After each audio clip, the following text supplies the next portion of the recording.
¿Qué tal? ¿Cómo están? Los saludamos en este cuarto programa del teleseminario que ha organizado Galatea. Se llama Teleseminario Galatea TV. Está organizado por la Dirección General de Televisión Educativa y el propio programa Galatea de la Universidad Autónoma de la Ciudad de México. Me llamo Manuel Gilantón y hace algún tiempo tuve el enorme placer de ser invitado a escribir uno de los textos de los libros que tiene la colección Galatea y que se llama Los retos de la docencia universitaria. El programa Galatea es mucho más que una serie de libros. El programa Galatea es también una oportunidad de reflexión, es una oportunidad de abrir espacios para discutir la práctica en la Universidad Autónoma de la Ciudad de México, pero creo que también abrir espacios para reflexión en torno a la docencia, a la práctica de la docencia, de la enseñanza y de la vida académica en todo el país, en todas las escuelas. Vamos a tratar hoy, en este cuarto programa, digamos, los aspectos que arrancarían con lo escrito en el libro de los retos de la docencia universitaria. Y quisiera presentar a nuestros compañeros con los que vamos a conversar. Son Amparo García González. Hola, Amparo. Ella es cirujano dentista. ¿Cirujana o cirujano, debo decir? Cirujana. Cirujana dentista con maestría en enseñanza superior por la UNAM y eres candidata a obtener el doctorado en pedagogía por la UNAM. Jefa del Departamento de Desarrollo Académico de la Facultad de Estudios Superiores Zaragoza de la UNAM. Y entre sus líneas de investigación, que en general son líneas de pasión, destacan, o no, el diseño curricular, la evaluación de planes y programas de estudio y programas académicos. Y actualmente es profesora, es docente en la Facultad de Estudios Superiores Zaragoza en la carrera de cirujano dentista. Muy bienvenida, Gracias. Amparo. Y estamos también con la participación, y nos da muchísimo gusto, de Alberto Ceciliano Hernández. Alberto es maestro en Ingeniería de Sistemas por el Instituto Politécnico Nacional, pero su formación original es licenciado en Matemáticas por la UNAM. Actualmente es director académico del Instituto de Educación Media Superior del Gobierno de la Ciudad de México, ¿verdad? Sí, el que conocemos coloquialmente como el IEMS. El IEMS, por si de repente decimos IEMS, sabemos a qué nos referimos. Y Alberto ha impartido distintas materias del ámbito de la ciencia en el mismo instituto, también en la Universidad del Valle de México, el Instituto Politécnico Nacional y en el Colegio de Ciencias y Humanidades de la UNAM, entiendo, ¿verdad, Alberto? Así es. También muy bienvenido. Y en este primer segmento de nuestro programa vamos a plantear básicamente los retos de la docencia para después pasar a otros temas. Y yo quisiera comenzar planteándoles un reto que cuando yo le dije a mi abuelo que iba a ser profesor, me dijo: el que sabe hace, el que no sabe enseña.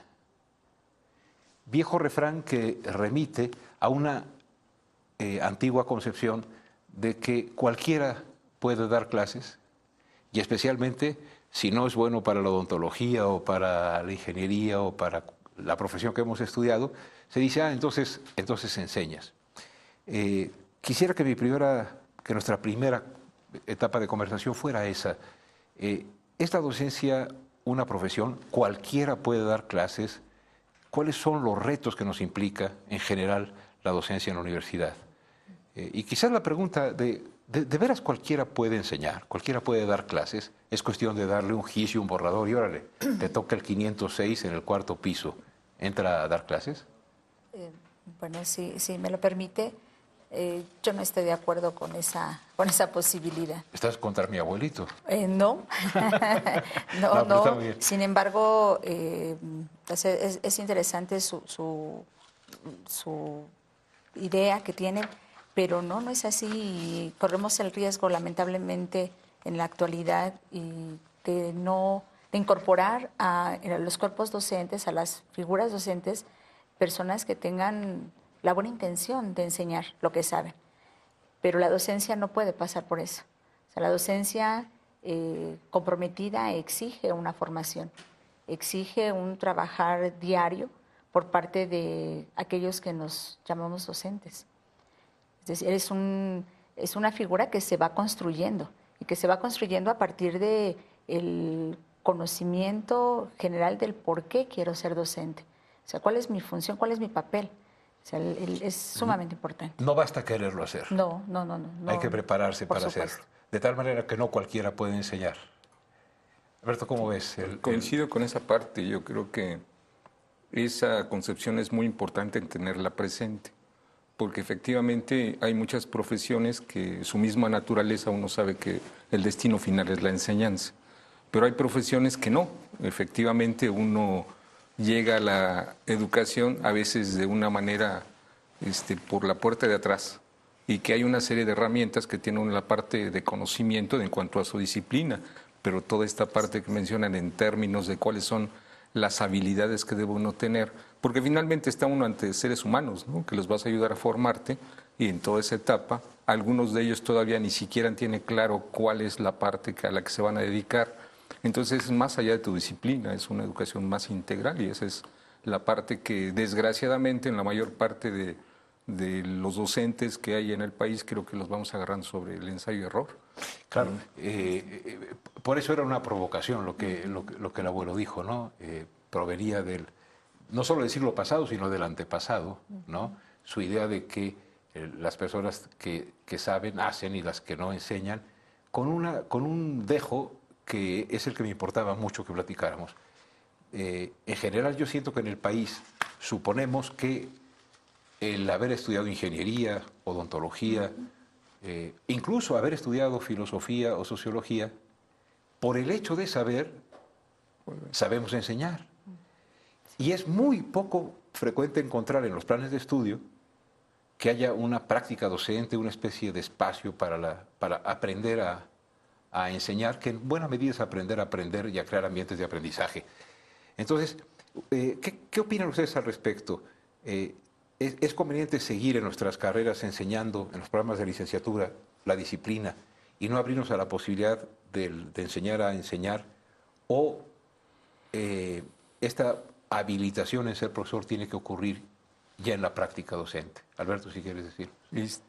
No, yo creo que la otra parte, como que no somos los guías espirituales de la gente que está enfrente y nosotros somos los sábelo todo, que les vamos a enseñar esa parte.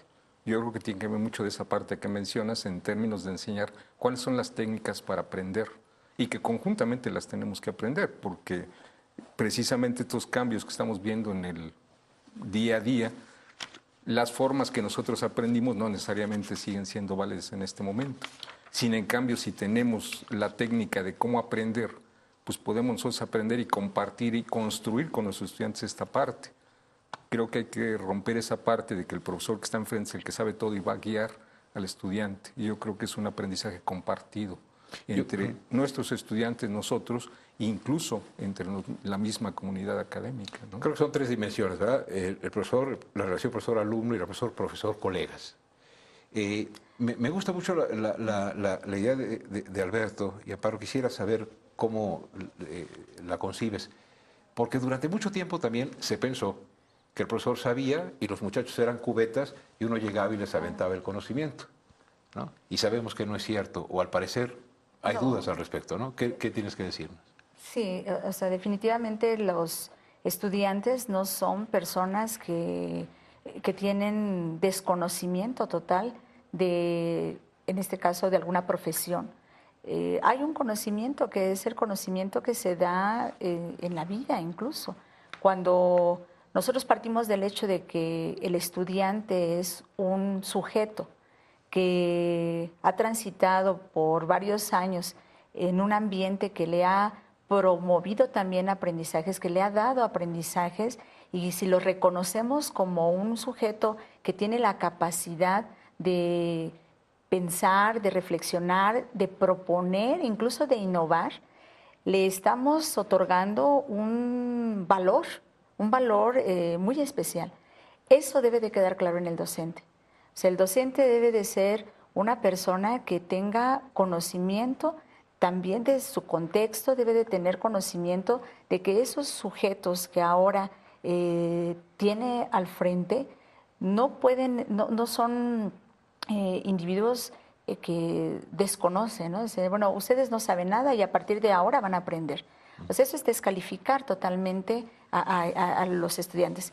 El docente debe tener conocimiento de que el que está enfrente es una persona que tiene todo un potencial y que él debe de prepararse, el profesor debe de prepararse para saber qué hacer con ese conocimiento y con ese potencial que tiene el estudiante. Y que además el estudiante también le puede enseñar. O sea, aquí hay un cambio en las formas que hasta el momento han dominado en las aulas. O sea, el poseedor del conocimiento, solo el profesor, y el alumno, solo el receptor. No, yo creo que eso es un reto. Claro. Eso es un reto. Y Amparo, Alberto, como en el siguiente segmento vamos a hablar de buenas prácticas y vamos a tratar de que nos enseñen, yo quisiera que nos quedáramos ahora con una noción de cómo está concebida la docencia, que es lo que traté de escribir en la oportunidad que me dio Galatea de compartir mi experiencia. Hay dos cosas que me preocupan y díganme ustedes si no les preocupan a ustedes a nivel nacional. Ya después vemos en las prepas del gobierno del DF, en la FES, cómo está el proceso que ustedes afortunadamente desarrollan. Pero hay dos cosas que me preocupan. Una, si yo le pregunto a una persona, ¿qué haces? Y me dice, soy profesor, las palabras son muy importantes. Me dice, y tengo 7 horas o 20 horas de carga docente. Y me imagino al Pípila con una losa, ¿verdad? Ahora que estamos en el Bicentenario, ¿no? Tratando de prender la puerta de la Alhóndiga. Llamamos carga docente, pero nadie dice carga de investigación. Todo el mundo, no, yo desarrollo tal investigación y soy SNI 28 y... Entonces, parece, no sé si estén de acuerdo conmigo, en que la docencia se ha convertido en una especie como de carga. Ese nombre carga me preocupa. Y el otro es, parece ser que si el que sabe puede enseñar, simplemente en muchísimas instituciones públicas y también particulares, al profesor se le dice, enseñas, y no tiene un espacio con el cual no tiene acceso a platicar con sus colegas. ¿Estarían de acuerdo en que en general esta es la situación de la docencia en el país? Bueno, yo puedo hablar de la institución en la que estoy. No necesariamente, o sea, no es el no tener espacios.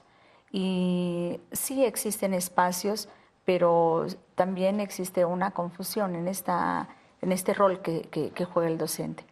Cuando el docente dice efectivamente carga horaria, pues está concibiendo a la docencia solo como un empleo y no como un compromiso social.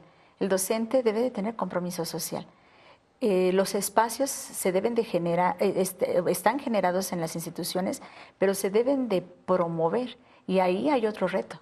O sea, el reto de la docencia en el sentido de incorporar también a las autoridades, a la propia institución, de generar esos espacios que son necesarios para que el docente pueda preparar sus sesiones, preparar incluso sus estrategias para aproximar a sus alumnos a ese conocimiento que se pretende, a diseñar y a construir estrategias para que los alumnos también puedan ir adquiriendo su aprendizaje y sobre todo espacios para compartir con los otros, con los pares. Y a partir de ese trabajo colegiado, también promover. Pero si no existen las condiciones, o sea, sí existen, en mi facultad sí existen espacios, pero son pocos. Pero la idea era, de lo que ocurre en tu espacio, vamos a platicar con todo detalle en el próximo segmento, pero la impresión, le preguntaría a Alberto, tú dices, no siempre lo hay. Alberto, en tu experiencia de qué pasa en la UNAM, qué pasa en el CCH, etcétera, ¿qué pasa, por ejemplo, en las universidades estatales, en las preparatorias de las universidades estatales? Estamos tratando al profesor como un profesional que requiere aprender a hacerlo, a ser profesor, que además es parte de un grupo, que tiene un proyecto educativo, etcétera. ¿Eso es la regla o es excepción en el país? No, yo creo que son las excepciones. Precisamente la parte de la palabra carga académica, precisamente que lo que te pagan es el que estás frente a pizarrón Y todo lo que hay detrás, que es un trabajo enorme, a veces de manera individual y a veces colectiva, como que ese no cuenta, pues. Lo importante es lo que estás al frente del pizarrón, lo que estás transmitiendo. Pero detrás de eso hay todo un esfuerzo individual y colectivo de proponer nuevas estrategias, porque además lo que te sirve en un grupo no necesariamente te sirve en otro, porque efectivamente el concebir a las personas que están enfrente como personas son individuales, y lo que en un grupo te sirve como una estrategia no necesariamente en el otro. Entonces necesitas el tiempo para esa reflexión, para esos espacios, que sales de un grupo y algo que te funcionó lo aplicas acá y simplemente no, porque los individuos que están ahí en ese momento son distintos a los que estabas. Entonces no puedes ser una grabadora y estar repitiendo. Claro. Entonces esos espacios creo que son muy importantes, pero creo que no es la generalidad de que haya en los distintos Sí, yo universidades. tengo la impresión, y por lo que he estudiado, parece que hay evidencia de el profesor en general en México, en el nivel medio superior y superior, es un empleado de tiempo parcial al que le pagamos por hora clase. Sí, Incluso decimos hora, semana, mes, hora pizarrón, ¿no? Y, por ejemplo, pensar y diseñar una clase, conversar con otros, no está pagado, no se concibe como parte del trabajo. Les platico una anécdota muy divertida. Yo salí de dar una clase y salí diciendo, he dado la mejor clase que he podido, ¿no? Y llegué a mi cubículo y el profesor que sigue, cuando salió de la clase, me dijo, oye, Manuel, ¿qué les dijiste a los muchachos? No, es que di una clase estupenda. Oye, todos dijeron, ¿quién sabe de qué habló Manuel? Es decir, si uno no tiene la retroalimentación de otro, si no tiene uno a veces un colega que esté ahí viendo cómo hacer las cosas, pues uno puede equivocarse mucho. Entonces sí podríamos concluir que, no concluir el segmento todavía, pero sí concluir que en general entendemos que el trabajo docente es equivalente como a repartir latas de atún desde una tarima y no estamos concibiendo a la docencia con su complejidad en general Sí, en en el general país. sí. Sí, lamentablemente eso es lo que predomina. Ujú. Sí, y ese es el reto de los profesores, de los estudiantes, de la institución, de promover que o generar un cambio, Ya. generar un cambio. Quisiera, si nos podemos desplazar a ese otro actor, el muchacho, ¿no? Ya sabemos que no es una cubeta, etcétera, pero algunos pedagogos muy serios como Piaget dice, nadie enseña nada, solo aprende el que aprende. Entonces parece que nuestro trabajo es generar ambientes de aprendizaje, no dar información para que nos la repitan, la regurgiten, ¿no? Y con ello saquen calificaciones. Así como los profesores estamos un poco aislados, ¿ustedes creen que los muchachos que estamos recibiendo están capacitados para ser esos seres activos en su aprendizaje? Creo que están capacitados, pero vienen muy condicionados, porque pues toda la educación primaria y secundaria fue en términos de pues el que se porta bien, el que está calladito, el que te repite las cosas de memoria, la enciclopedia, pues es el buen estudiante. Entonces de repente llegan a niveles superiores y entonces les pides que sean creativos, les pides que sean responsables. Cuando les dijimos, oye, pues eso no se hace porque tener estudiantes con esas características, para ti, profesor, significa un reto, porque entonces vas a tener una gente creativa que obviamente no va a ser el grupo calladito, no va a ser el grupo que no te da problemas. Claro que te van a dar problemas, pero son retos que tienes que ver en términos de cómo canalizas esa creatividad. Entonces ellos también en esa evolución, pues de repente les cambian. Cuando ellos conocen ciertas preguntas, ciertas respuestas, pues le cambian las preguntas. Hoy la educación no me dijeron que era así. Entonces ahora me pides que yo intervenga, que yo participe, que yo investigue, cuando antes era memorizar cosas, ¿no? Hasta donde entiendo, entonces, tenemos que aprender a ser profesores Claro. y tenemos que aprender a ser estudiantes. Sí. Porque venimos muy condicionados de resolver la prueba enlace, ¿verdad? Por ¿Y ejemplo. cuántos números saco, no? Y le damos más dinero al profesor que sus estudiantes, bueno, le damos, no nosotros, las autoridades federales le dan más dinero al profesor que saca mejores resultados. Y la mejor escuela es la que tiene más memoria, no la que piensa más. Sí. Entonces, esta cuestión de aprender a ser estudiante, ¿cómo la ves, Amparo? Sí, coincido definitivamente con el maestro. Es cierto, el estudiante no ha aprendido, no ha desarrollado sus facultades por las limitaciones que pone la misma escuela. Pues es increíble pensar que la escuela coloca las líneas de hasta dónde llegar. Y es algo increíble cuando a un pequeño se le pide, por ejemplo, que como un ejercicio, que haga un dibujo de una casa, y él hace el dibujo de su casa. Y la profesora, al verlo, dice, ¿qué es esto? Esto está mal. Las casas son así. Y dibuja una casa típica, yo creo que a todos nos viene la imagen de la casita de techo de doble agua, con una puertita, con una ventanita y una chimenea. Y ¿no? cuidado y te falta el árbol. Ah, por supuesto, por supuesto. Entonces, no, tú lo tienes que hacer de esta manera. Eso no, está fuera de lugar. Entonces, efectivamente, si no se le da esa libertad de expresar lo que él posee como sus propios conocimientos y no se le promueve esa creatividad, esa imaginación incluso, pues llegan a nivel profesional